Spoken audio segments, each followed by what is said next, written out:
నమస్తే అన్న అందరికీ నమస్కారం. కువైట్ సివిల్ సర్వీస్ కమిషన్ కువైట్లో రంజాన్ సెలవులకు ఆమోదం తెలిపింది. అలాగే కువైట్ క్యాబినెట్ రంజాన్ సెలవులు ప్రకటించిన విషయం అందరికీ తెలిసిందే. కువైట్ క్యాబినెట్ ప్రకటించిన తర్వాత ఆమోదించిన తర్వాత సివిల్ సర్వీస్ కమిషన్ అధికారికంగా ప్రకటించింది. హిజ్రీ సంవత్సరం 1447లో ఈద్ ఆల్ ఫితర్ వేడుకలను పురస్కరించుకొని సివిల్ సర్వీస్ కమిషన్ కువైట్లోని అన్ని మంత్రిత్వ శాఖలు, ప్రభుత్వ సంస్థలు, ప్రభుత్వ కార్యాలయాలకు సెలవులు ప్రకటించింది.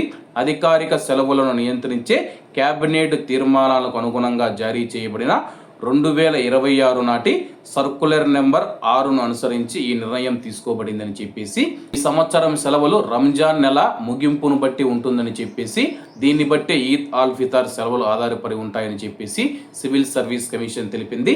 రంజాన్ను 30 రోజులు పూర్తి చేసుకుంటే గురువారం మార్చి 19, 2026 రంజాన్ నెల చివరి రోజు అవుతుంది మరియు విశ్రాంతి దినంగా ప్రకటించబడుతుంది.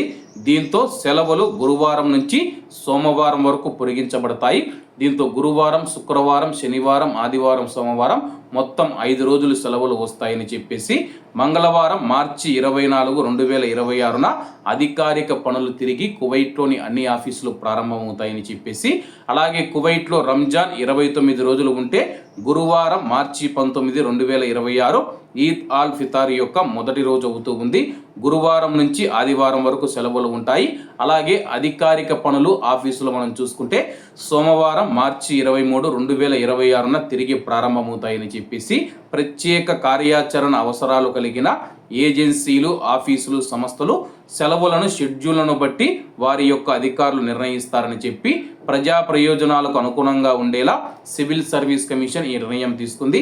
ఈ సర్కులర్ను సివిల్ సర్వీస్ కమిషన్ అధ్యక్షుడు డాక్టర్ ఎసామ్ సాద్ అబ్దుల్ రహమాన్ ఆల్ రబియార్ గారు జారీ చేసి సంతకం చేశారని చెప్పేసి అధికారులు తెలియజేశారు.